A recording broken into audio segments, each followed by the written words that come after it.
Arkadaşlar merhaba, kanalıma hoş geldiniz. Aracımda şöyle bir sorun var. Hemen göstereyim ben size. Şimdi aracımız Mazda 3. Bunlar da zamanla şu fren kaliper pimlerinde aşınma oluşuyor. Kaliperin pimlerinde aşınma oluşuyor. Ve bozuk yollarda ses yapıyor. Stabilize yollarda, taşlı olan yollarda lakırtı gibi ses yapıyor. Hatta şöyle göstereyim, bakın şimdi. Bakın. Sesi duyuyor musunuz bilmiyorum. Şu an bu ses fren kaliperinden geliyor. Şöyle bir daha yapalım. Evet, bu gördüğünüz metal sesi şu kaliperin balatalara vurma sesi. Bu da pimdeki boşluktan oluşuyor. Şöyle göstereyim. Şöyle bir takım aldık. Komple pimleri yenileyeceğim. İnşallah sorun çözülür. Arkadaşlar şimdi kaliperi söküp bir pimlere bakalım.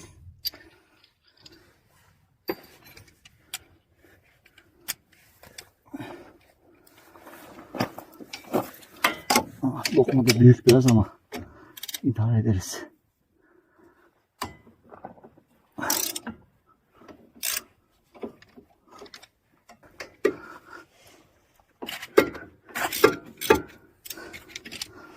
Evet.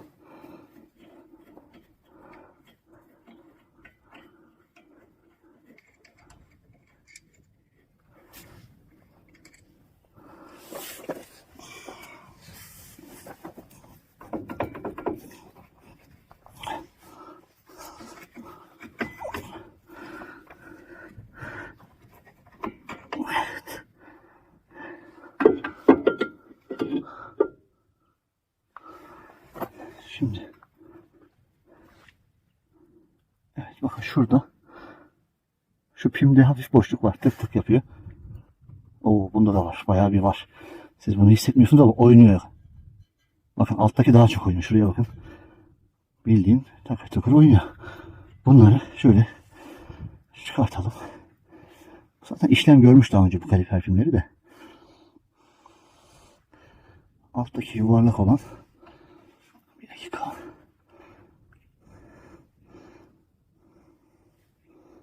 Şurası plastikli olan alttaymış. Üstteki de şöyle düz kanallı olan. Bir tarafı düz olan. Şimdi bunlar şöyle bir kenara dursun. Yeni aldığımıza bakalım.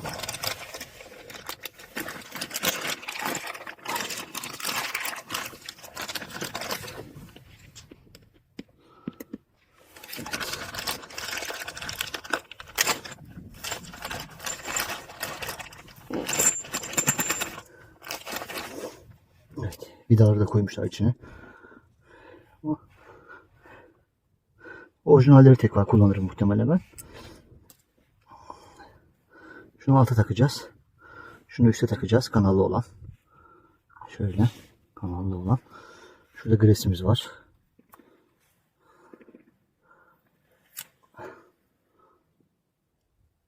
Evet. Önce şu üstü takalım. Şunlar aynıya benziyor.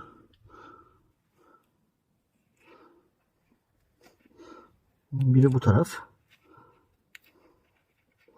Diğeri de karşı taraf olacak.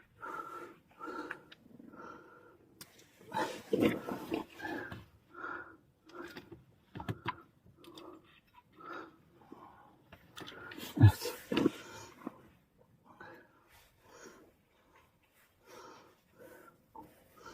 Şunu şöyle yağlayalım.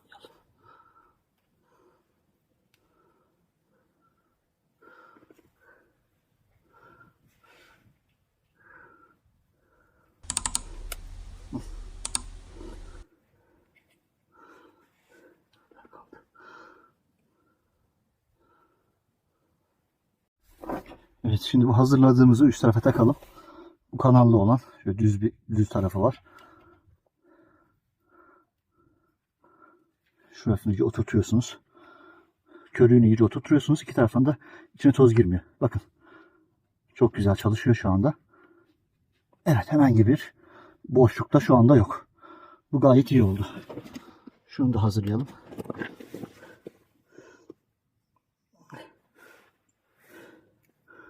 Bunu da alta takacağız.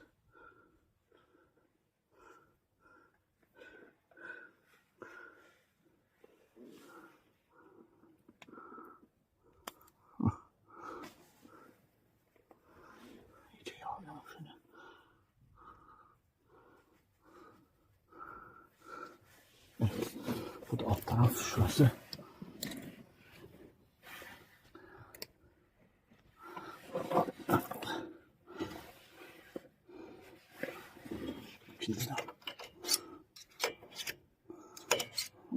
İçi temiz. Evet, bunu da buraya takalım.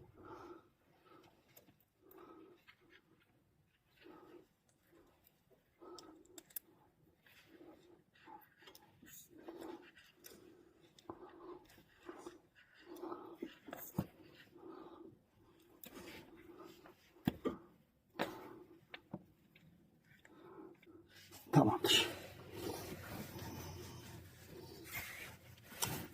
Oynama var mı bakalım. Evet, hiçbir boşluk yok arkadaşlar. İkisinde de hiçbir boşluk yok. Elle kontrol ettiğimizde.